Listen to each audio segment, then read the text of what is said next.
This is Kimberly Keaton, the incoming convener 2018-2019 for ACRL African American Studies Librarians Interest Group. And today you have been invited to our professional webinar series, and we will be in the company of Dr. Ida Jones from the University, I'm sorry, from Morgan State University. She is the university archivist. And today she will be presenting on Victorine Q. Adams. Please forgive me if I mispronounced her name. Speaking Truth to Power in Archival Collection. So I will let her take the floor. And if you have any questions, we will stop the webinar like right at 1:50. And hopefully we can get your questions all answered. And thank you for attending today. Ida? Yes, good afternoon, everyone, and thank you, Kim, for this opportunity. I'm very excited to be able to share what the archival world does in library spaces and find some synergy between us as information service professionals. So, today the topic will be Victorine Q. Adams, Speaking Truth to Power, an Archival Collection. Just at the outset, I want to explain to others who might not fully understand the value of African American archives in terms of women's voices. In general, there's a lacuna of African American archival records in part because sometimes they do not survive the life of the actual creator. So it's very important that those voices that are created survive the lifetime of the creator and then eventually make it into a formal or organized collecting pattern. And so for Victorine, that's a very unique opportunity that I have that she actually did that. She created her items and she was very intentional about ensuring that her items would survive her life. So they are here at Morgan State University, which is her alma mater. So as I go through the slides, we can either take notes and have conversation. Ideally, this presentation will explore what are the special collections at Morgan, who was Victorine Q. Adams, and how does her collection speak truth to power? Just an aside, as I mentioned, the lacuna of information about African Americans in archival spaces, that should be kind of a forethought in the back of your mind. Just very briefly, as the historian and journalist that I was trained as, Morgan State University was founded in 1867. It initially opened to train African American men for Methodist church ministry. Since it has grown over the past 150 plus years into a large public urban research university in the northeast corner of Baltimore City, Maryland. The Beulah M. Davis Special Collections is the university's archival and rare book space. The housing materials are housed here are the university archives, rare books that started with Beulah Davis in 1926 when she was hired. She is also an alumna of the university. And then I arrived in 2016 and was the first hired archivist here at Morgan State University. However, prior to my arrival was a man who I had known, the late Dr. Roland C. McConnell, who was a trained historian and archivist who was here from 1948 to 1978. And I actually had the pleasure of meeting Dr. McConnell in the winter of his life, and had I known, I would have loved to have been able to converse with him about what he had done. So when I walked into the special collections, the books were in order, as librarians do, but the archival material was also in order from the work of Dr. McConnell. So when I arrived, this is some of the images of what I saw on the shelf. And the items, of course, from the 1970s to the 2000s was clearly worn. But these are examples of what I had seen that were processed by Dr. McConnell. The examples that you're seeing on screen are from the Dwight Oliver Wendell Holmes papers. And Dr. Holmes was the first African American president of Morgan State from 1939 to about 1947. So you see the labels are clearly affixed to the box, but for those of us who are in the field, the box is rather stuffed in folded papers, and so it's not pretty on the inside, but at least it's all together. And they were accessible, which is very important. So in the special collections that we have, there are rare books, as I mentioned, manuscript collections, university archives, photographs, artifacts, university ceremonial objects, vertical files, clipping files, and ephemera.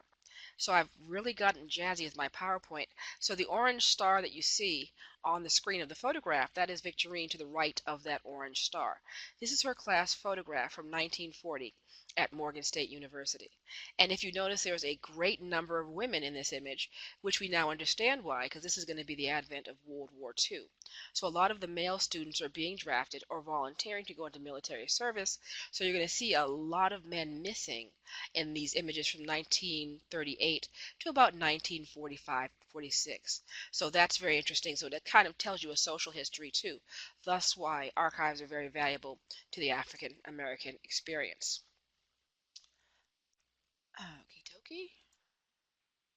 So in the rare books area, the papers in the library collection of the late Dr. Emmett J. Scott were processed by Dr. McConnell in 1959 after they were obtained in 1957. Dr. Scott was a son of ex-slaves and a confidant and mentee of Booker T. Washington. This is his book that is considered a seminal work on African American military service during World War I. And he served under Secretary Baker as the Negro attaché. So he was basically a ranking civilian government worker on behalf of Negro activity.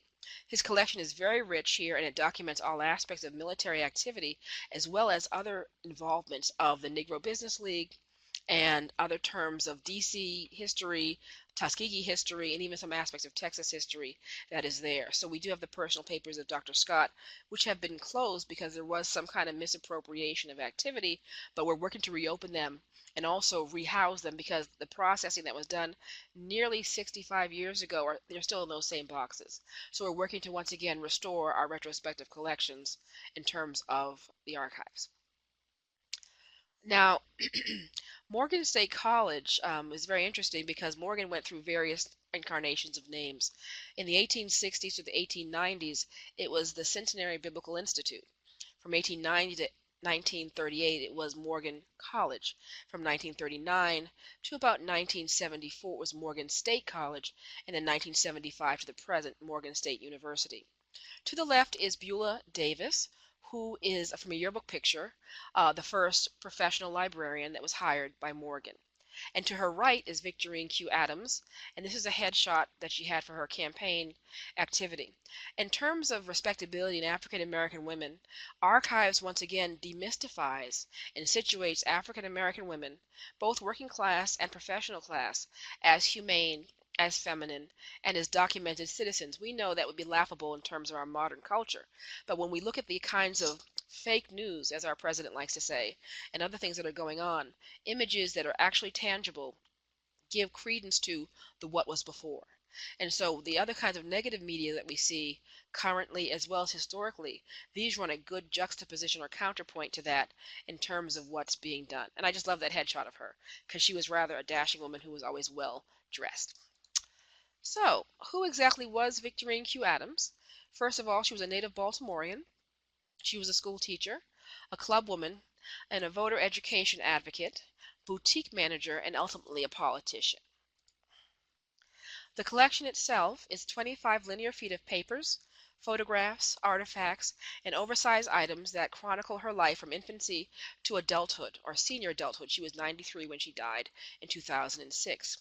Of note are the wealth of photographs that document the leisure, her leisure activity in Elktonia, pardon my typo, as well as the outings at Club Casino and the interior rooms of her class. So she, living in Baltimore during the height of Jim Crow, they were black or colored classrooms and white classrooms. So we actually have interior shots of the classrooms that she taught with all black students.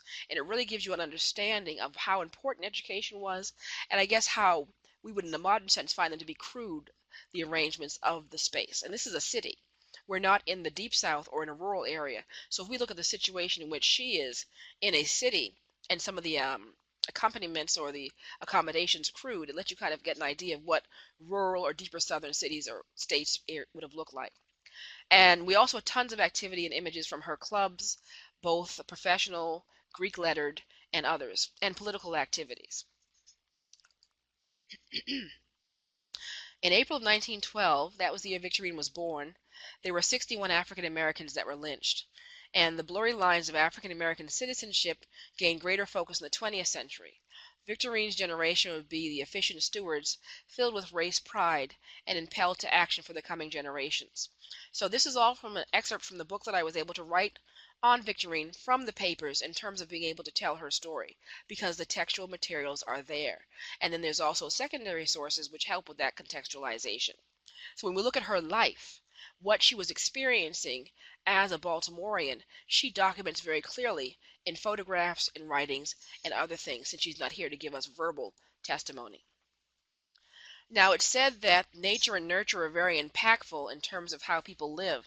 And I want us to understand how Baltimore is a very unique city within a unique state. Cynthia Neverdon Morton wrote a book on black women in the South, and she says that the blending of northern and southern characteristics, Baltimore presented confusing inconsistencies, which go on today. I'm sure many of you have seen in media, both online and maybe on your local news stations, of Baltimore and Chicago and these murders and these other kinds of atrocious crimes that are happening.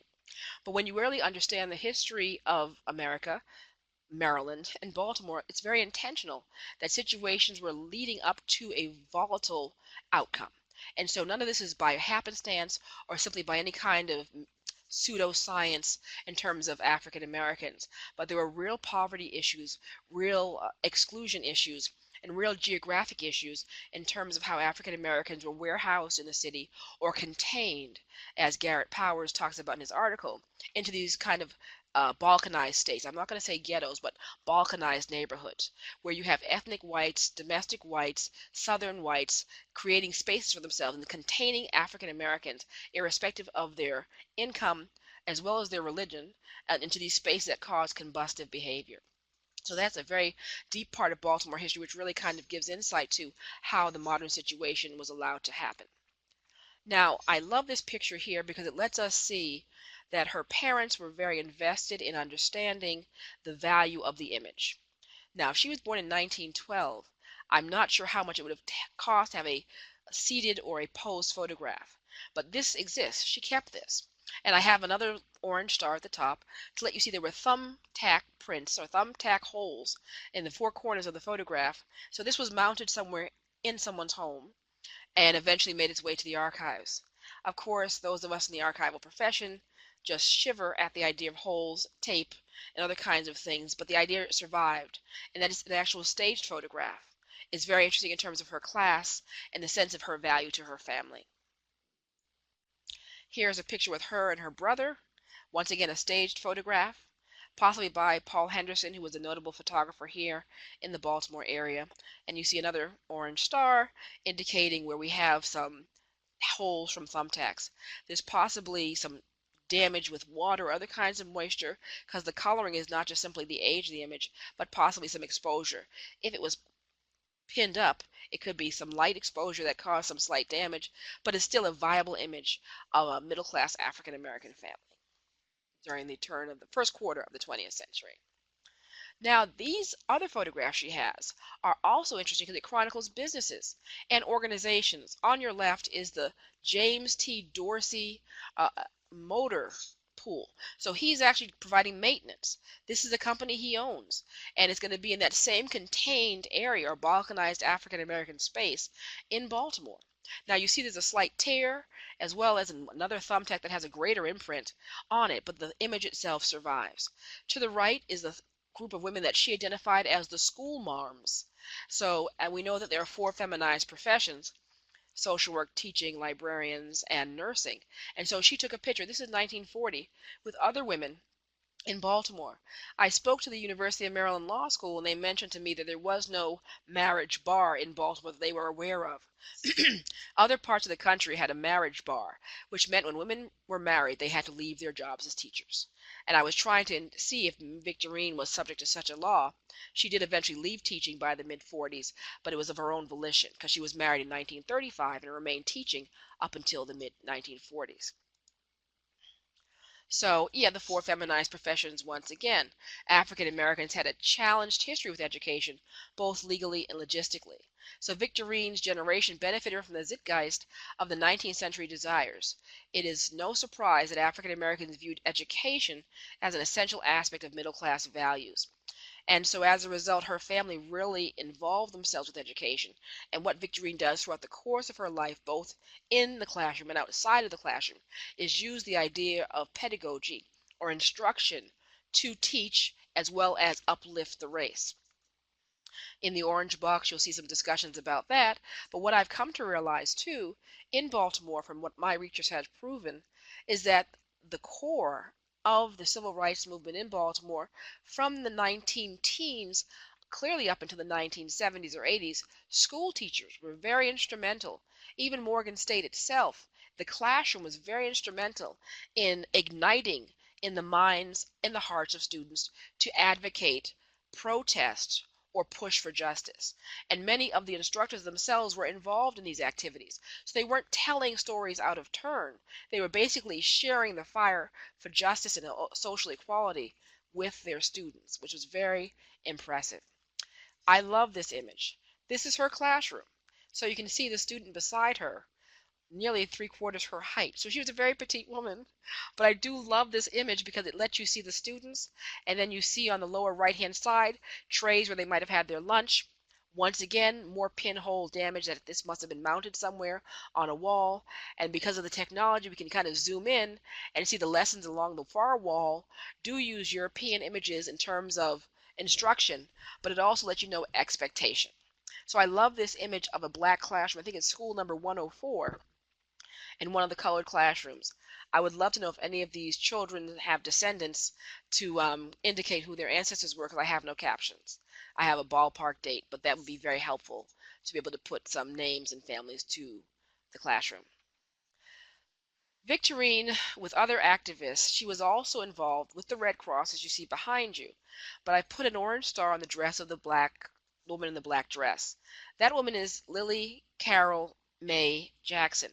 Mrs. Jackson was the president of the Baltimore NAACP and known as the mother of the civil rights movement. She innovated nonviolent tactics against racism in Baltimore. But she also gives birth to a woman named Juanita Jackson Mitchell, who eventually becomes a lawyer and takes it to the next level by doing involved protesting as well as legal efforts against Jim Crow in the state of Maryland and possibly nationwide. So Victorine, who is centered next to the man to her left, is Willard Allen, who was the not the grand, a very high up Prince Hall Mason. And I know my Masonic friends who are in the room, I know, will be very upset with me that I don't remember the full title. But Most Worshipful Master, Most Worshipful Grand Master, thank you, Willard Allen. And then you have Lily Mae Jackson. So she is in this community or in this atmosphere with people who are not her contemporaries, but have the same desire for the equity, some desire for the opportunities for African Americans to have full citizenship indeed. This is yet another photograph, and this is very photo heavy, her collection, which is extremely rich because we can always tie it to a narrative. Here she, and I have a caption image here where it says, Democratic women entertain the Balto Bullets, honoring them for their integration policies. From left to right, and this is women only, Ruth Turner, Zelma Johnson, Ada Smith, Victorine, Tim Hawkins, and MC pictured, also is Dr. Barksdale to the far corner. So I did not know the Baltimore Bullets were here. They were in Washington too, so I got a little sports lesson with all of that. But once again, the dress, the decorum, and the intentionality of these women documenting their presence with these people and making this item a public image is very, very important in telling the narrative of Black Baltimore as well as the modern civil rights movement. This is the back of said photograph, which is very interesting as we see four corners where things might have been mounted in a photo album, and we see the caption. So, and she even says it, I can't recall names of the other players. So she's letting us know that she herself is attempting to contextualize for someone like myself, not a contemporary, who would be looking at this and reading this document posthumously or in later time. So I do love that fact. Now, in terms of African American leisure, she was very big on leisure, and her husband, Willie Adams, or William Adams, was very instrumental in buying lots of property and investing money in the African American community.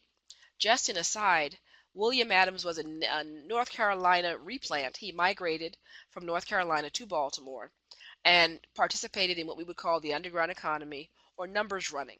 He was a polymath and a brilliant individual who could really manipulate the system to his benefit. And he was basically died as a millionaire. But unlike other individuals who sought to make money in the numbers and to deck themselves out in fancy clothes and kind of be ostentatious. He was always reinvesting his money. So he bought this place called Elktonia Beach on the eastern shore of Maryland because African American leisure was also segregated along with everything else in terms of public accommodation. So in doing what he did, he was able to allow African Americans to leave the city, both Baltimore as well as Washington, and drive or caravan out and have seaside entertainment. In the picture to your left is Victorine Adams. She's the second from the right in the light-colored bathing suit. The lady in the dark is to her right. And so they're taking pictures. And then on the other picture, to the right of the screen by the star, that is Victorine sitting next to her mother-in-law. And once again, these are captions I received from the images she gave me. But it shows you differences in terms of age, gender, as well as just simply possibly class. Because some people are not dressed appropriately for the beach. They're dressed more for walking. So the idea of, in terms of decor and dress, if someone was into fashion history, this would be very instrumental to kind of look at. I love this image too. It lets you kind of see how their lives expand. So Willie Adams is pictured to the right of Muhammad Ali on the left. You see a young Muhammad Ali there and the fair complected man kind of smiling at him. That is Willie Adams. And so I understand from the Nation of Islam, and I had the brothers read this for me, and they gave me the photographer and every name of everyone in that picture. And the photographer's name is listed, explained to me that Willie Adams sold them the building that they are still in nearly 60 years later. That is the Muhammad's Mosque here in Baltimore. So it's very interesting to see how that bit of information came to me from people being able to read photographs. To the right is a much earlier picture, and there's another boxer in the middle here, Henry Morgan. He's the gentleman second from the left. Next to him is Billie Holiday. She kind of has her face tilted towards him. She has all the legs under the table. You see the legs under, that's Billie Holiday's legs.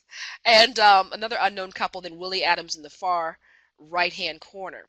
He owned Club Casino, and Club Casino actually was a nice place for entertainment, kind of adult entertainment, both singing and piano playing and adult beverages and such on what we know as Pennsylvania Avenue, which was the main thoroughfare in one of the balkanized neighborhoods of Baltimore. Now, what is of interest here is the Colored Women's Democratic Campaign Committee. In 1946, Victorine Adams created that organization to inform and enlighten African American women to understand the power of the ballot.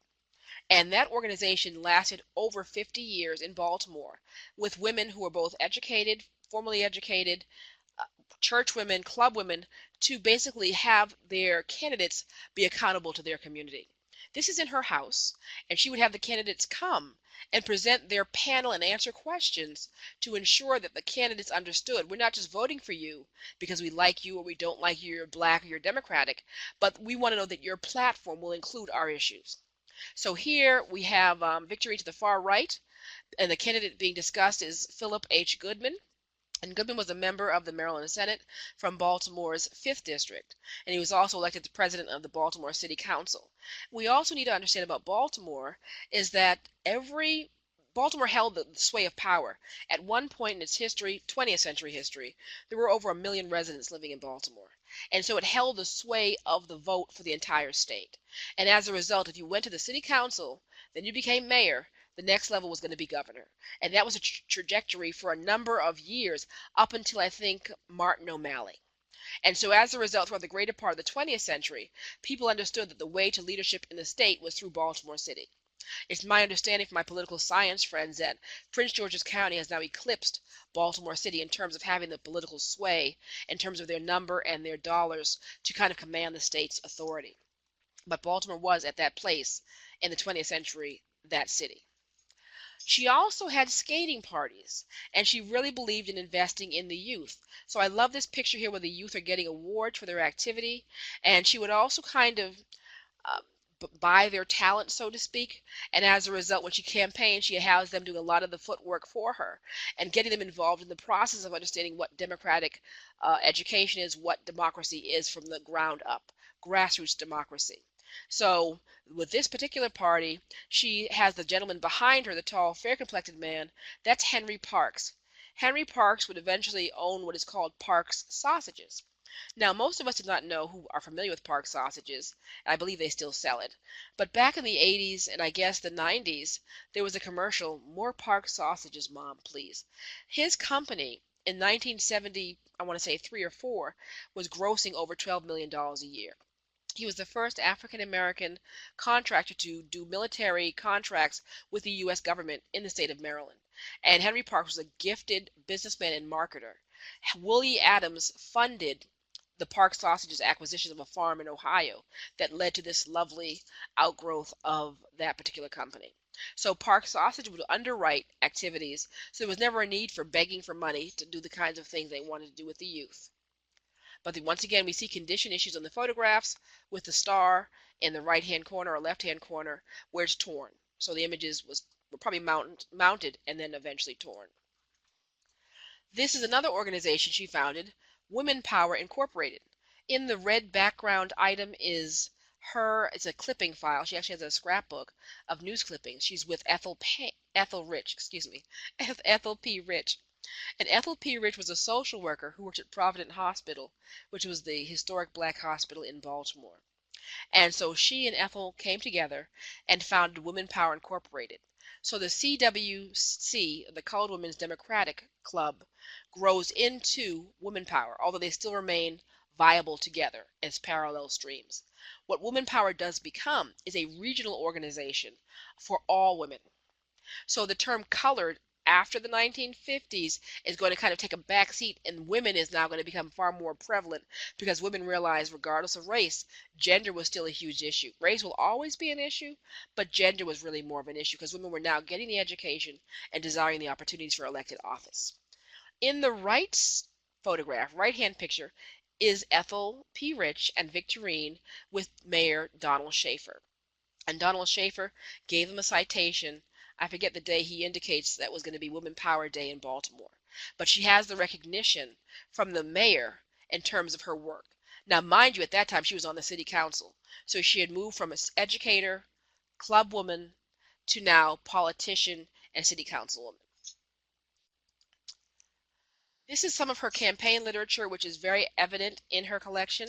She actually has zone maps and other kinds of large three-dimensional items that are in the collection that kind of explain to you how she sought to market herself. And so her other candidates, Emma Michaels and Henry Parks, are going to be in that campaign with her for the 4th District and vote for all three using terms map out your future so you remember who the candidates were.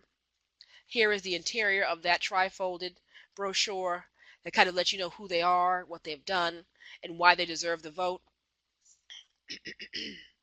They list all of their organizations and their membership. I also learned during the course of this research that the Catholic Church for African Americans starts in Baltimore with the Oblates sisterhood that is here, the Oblates of Providence. And that goes back to the 1700s. And Victorine was an ardent and very loyal Catholic member of St. Peter's Clavier Church. The mother church for Black Catholicism in Baltimore is St. Francis. And St. Francis outgrew itself, and so therefore St. Peter's was the first daughter church that was birthed out of St. Francis. So you see now the images are moving into more political activity. I love the one with her in the hat. To the left, this is one of the earliest images I see with her with a white woman in particular. And this is going to be the 1970s, 1975 if I'm correct, and women together. So the idea of looking at gender and closing ranks between women to make sure that women are promoted. On the right, there should be a familiar face in the middle. That's Kwesi Nfume. I believe his name was Kwesi then. Yes, it wasn't Frizzell Gray as it was when he had it changed. But he was also very instrumentally mentored by Victorine Adams in terms of his political savvy and his desire to bring equity to both Baltimore and grow as a political leader in the city and the state of Maryland. Here we are again with Donald Schaefer, the mayor, holding the check next to Victorine for $21,000 for the Baltimore Fuel Fund. Victorine Adams, in terms of her activism as a city councilwoman during the 1970s, several families experienced fatal tragedies when fires broke out in their homes because the companies turned off the utilities. People could not afford to pay their bills because there was an energy crisis, plus Baltimore was experiencing an employment crisis. A lot of manufacturing had left the city, in the 50s and 60s, causing individuals who did not retool themselves for the new jobs without employment. So as a result, they could not pay their bills. Unlike now where we have laws against that, they did not have those kinds of laws in place in the 70s, and there were several fatalities in the city of Baltimore that greatly disturbed Victorine. So because of the wealth of her husband and her desire to help with social justice, she created a private-public partnership to establish the Baltimore Fuel Fund, where persons in need could present their bills to a juried panel to be able to have their needs subsidized and their bills met. So this amount of money, she would do all kinds of fundraising to ensure that the monies were available. Here is one of her efforts to do more fundraising for the fuel fund, and this is a three-dimensional cardboard item. Looks very 1970s, and apparently Channel 2, Baltimore's Channel 2 is there, and so there is takeaways. All of these items are in the collection. And once again, you can see she really understood the power of a very impressive look, a very professional look, and so as a result, her image does help kind of soften or draw you into kind of seeing what she says before you choose to enlist yourself in involving yourself. I also love this image too, and this is very interesting in terms of her as an African American woman. And we understand that African Americans in general, women in particular, have always had to struggle with where their loyalties were. Was it to the race or was it to the gender? And in this situation, her presence lets us know that there can be harmony between both things, but there needs to be access. So this picture actually came in with no caption. So a colleague of mine, Dr. Charles Chavis, who works with Senator Mitchell, took a copy of the image and was able to identify all of the men in the picture. So we have all these men identified in terms of who they were. Now, of course, you see the husband, Willie Adams, in the leisure suit with the black frame glasses to the right of Victorine. He actually started a Democratic club. Baltimore, like Chicago, Philadelphia, Boston, really politics were more local, very local, and very powerful. So the idea was to kind of harness as much power as you needed, both economically and in terms of constituencies to get the vote. So Willie started a Democratic club, not gender related, but just simply thematically related in terms of candidates as well as topically related to get the certain issues they wanted addressed. And he would definitely bankroll some of the candidates so that he could have the clout he wanted in the city, not unlike other wealthy people. So Victorine Q. Adams speaks truth to power through her archival collection. Her intentional activities sought to situate her life along with other women through documenting every aspect of her life. The pictures record mundane activities, voter education sessions, international travel, leisure moments, and businesses throughout Black Baltimore. The documents and the artifacts chart the changes in Baltimore's political landscape from 16 wards they had at one time to 14 districts. The structure and the membership of the Colored Women's Democratic Campaign Committee and Women Power Incorporated provide a blueprint for successful club activity. Ultimately, she understood the numinous aspects of knowing the past. She was impelled to share, empowering rising generations an opportunity to reach further and do more. So that, to me, is her legacy. So I want to thank you so very much and look forward to your questions. This will remain for my contact information if anyone wants to go further. But I'll turn it back to you, Kimberly, and ask if people want any questions.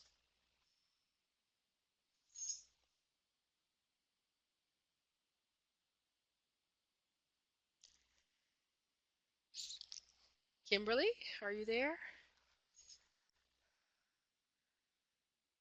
Okay, I'm waiting for Kimberly. I don't know where she is. Um, okay. All right, I see Holly's typing something. Maybe we'll talk and if I type.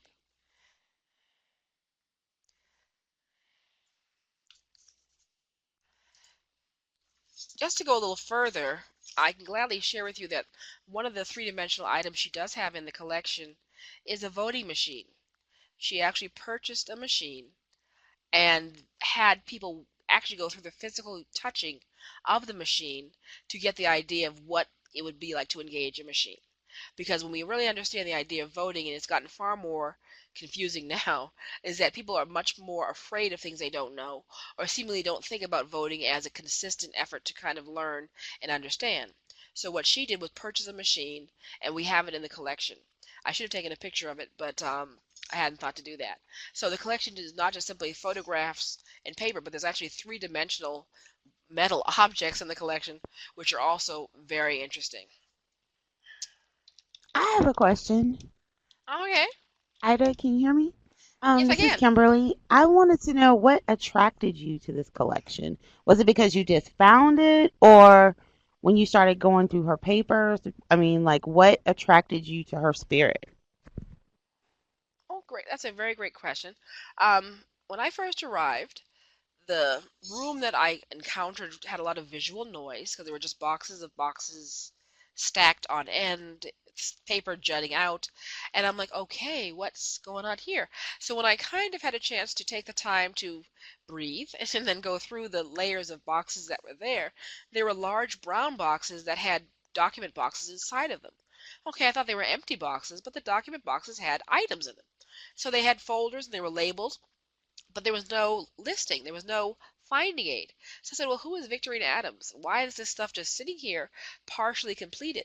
So I realized that would be the best collection to kind of go through first because there was some organic order to it. So when I went about reprocessing the collection and putting it in what I would call archival order, her story was fascinating to me because we do share one organization in concert, and I'm a member, and I've never heard her name mentioned. And I've been a member in that organization over 25 years, and I'm like, how am I here and never have heard of her in the same region? And I don't understand that. I forgot to mention that she was the first African American woman elected to the city council in Baltimore. So she holds a lot of firsts, and I'm like, how is this happening? So I said, well, someone needs to know her, tell her story. Well, I'm going to tell her story. So that's what kind of drew me into this conversation with her because she did not really promote herself. And I have met people who knew her who were like, she was very much into the group think and never really promoted herself. She wanted just to have the problem solved. So I said, well, I'll tell her story. I'll be her front woman in this situation. So it was a matter of serendipity and then, of course, just desire to tell that story. Ida, this is Glenda. Can you hear me? Yes, I can. Hi, Glenda. How are you doing? I'm fine. How did the collection come to Morgan? Did she have children that gave it to the university after she passed, or did she, in her will, leave the collection to Morgan? It's my understanding that she did intentionally desire to go to Morgan. She herself did not bring it here. It was brought posthumously, and I forget the gentleman's name, but there was intentionality, so she had willed it to be here. I don't believe it was written. I have no collection files on this. And both she and her husband had no children together. So he had one prior to the union, but there's no one child out of that union. So I need to kind of go with contemporary friends or people who might have known her. But it was intentionally set for Morgan, and it was brought here to Morgan. Okay, thank you. Mhm.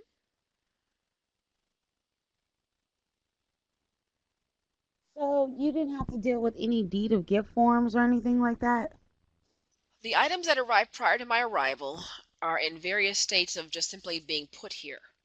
I've been looking for the collection files, and once again, there was no archivist here. There were librarians. And this is no slight to librarians because, like I mentioned, Beulah Davis was here for 40 plus years by herself. So she Mhm. was not going to refuse anything, even to Emmett Scott. I have no collection file on Emmett Scott, but I do know that there was some contest with where the paper should have gone. At the time that he was alive, there was also people who had known him from other institutions that were also now here at Morgan, who probably seduced him to bring the materials here. All the persons that I would like to have asked this question, some of them are no longer living. Others I need to kind of have someone introduce me to them. But as far as paperwork that we now discuss and deed of gifts, deposits, I have very little paperwork. I have one cache of box of administrative files I need to go through, and I will eventually go through those. But I did not walk into an office where I had a file cabinet with files. And if you had something to share with, I would say, an up and coming archivist and just being in the profession, do you have any advice to share? That's a good question. I would say follow your passion because this work is not very sexy in terms of um, Hollywood movies or something else, depending whatever your appetite is.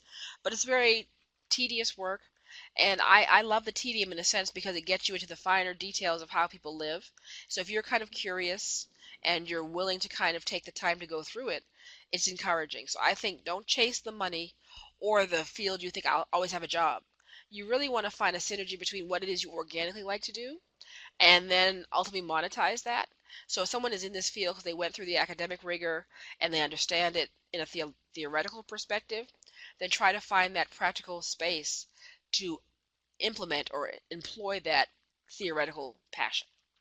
Like the digitization thing is really huge right now, and everyone's saying, well, just digitize it, just digitize it. Well, you're creating a virtual collection that needs to be maintained, and the data needs to migrate. So since there's a lot of born digital material, for those individuals who are doing all of that, they're going to find a huge pool to go into because the technology is yet evolving. So, like I say, whatever it is you like theoretically about the work, to find the practical space to exercise or employ that talent, that's the best synergy that I could offer.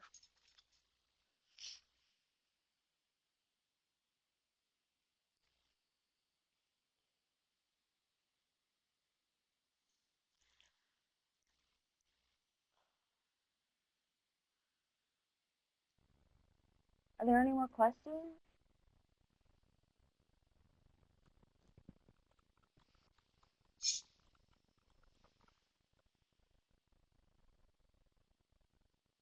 We still have like about 13 minutes.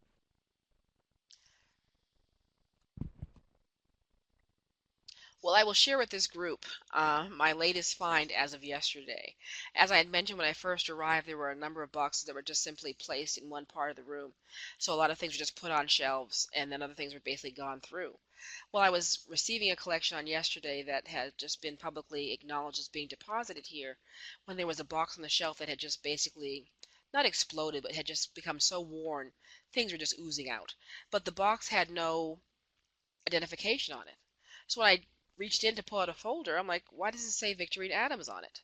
Because I was like, okay, and this whole box is her legislative history as a city councilwoman. I have been asking myself, why does this collection not have her city council activity in it? Well, seemingly it must have come in waves because what I have is the personal and club activity.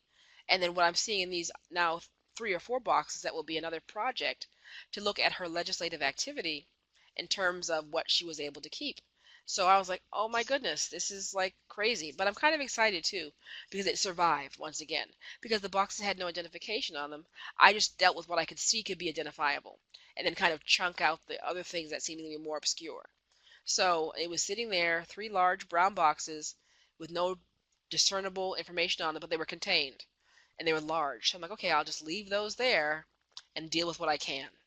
And so trying to learn the university's history when I arrived in preparation for their successful centennial, that was my priority. And I was able to learn a lot from doing what I had done with the Holmes collection, the Jenkins collections, past presidential collections. So this was kind of a tertiary private interest to kind of have a woman's voice in this conversation. So as of yesterday, and you're the first public audience to hear this, there is now additional Victorine Adams material that I'll be going through that seemingly looks at her legislative activity as a city councilman from 1967 to 1983 when she retired. She actually served on the city council at the same time as Barbara Mikulski. And there's one woman who's still in city council who was with her then, Mary Pat Clark. So I've been talking to Mary Pat Clark about some things, and she mentioned that then Mayor Donald Schaefer would refer to Mikulski and her as city council girls, and he never referred to Victorine in such a fashion. So now that Mary Pat Clark's around, this also helps me once again contextualize what was it like in the 1970s for women aspiring to be in politics and to basically exercise their right as citizens. So it's still kind of being uncovered.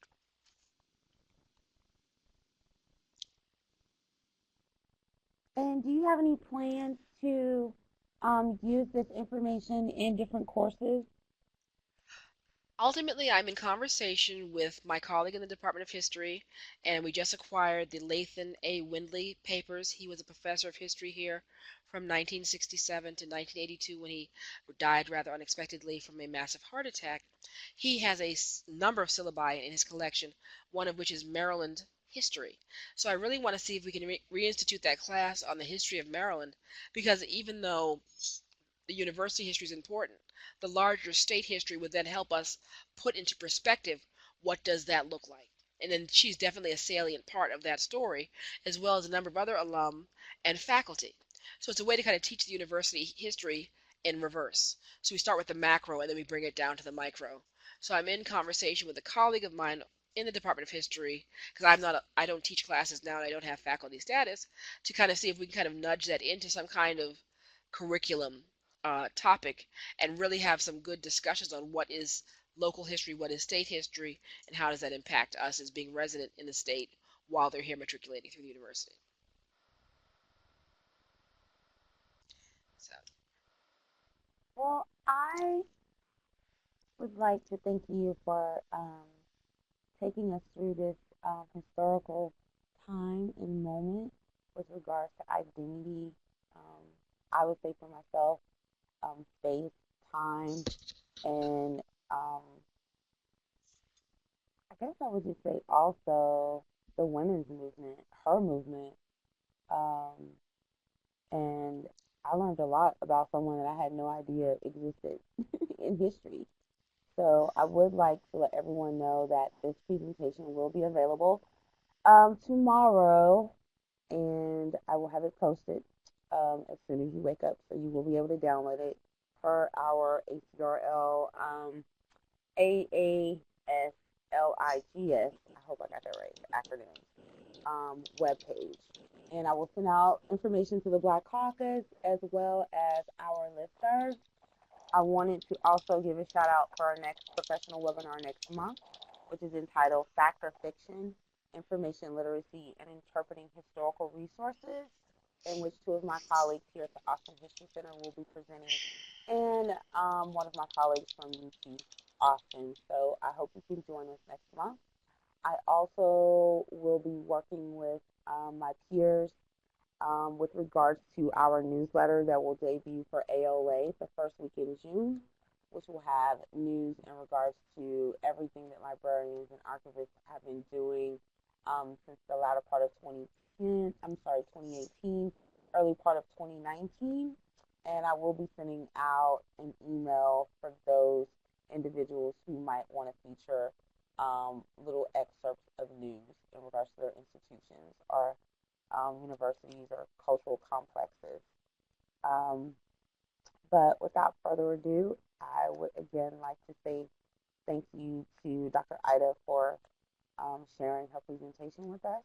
And I would like to thank Glinda, Heather, Joanna, Michelle, Richard, Simone, Tashiana, Tara, I hope I said that right, and V. Dixon for showing up today. And those who had to leave early, thank you so much for supporting us. And did you have any last words that you want to share with us, Dr. Jones? I want to thank you once again, Kimberly, as well as the African American ACRL, I guess, subgroup for allowing this opportunity to happen. And I'm really excited about what's going to be happening in 2020 with the centennial of the women's suffrage movement. So I implore all of us to kind of close ranks as librarians and archivists and really kind of understand how very fresh and new the centennial is in terms of the women having the right as we look at erosions in terms of voter suppression and other kinds of things. And we as the keepers of the information to kind of really link it to practical information, even if the faculty don't assist us with that.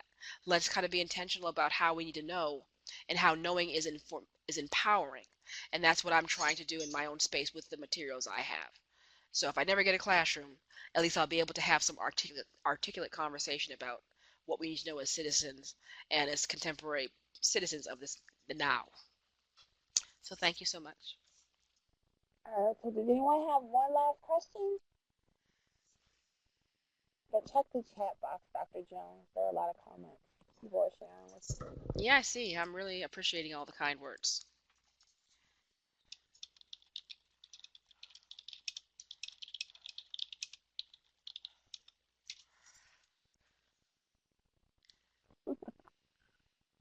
And thank you, Eloise, for working with me and putting up with me. We only have one more webinar left. I know she's smiling right now.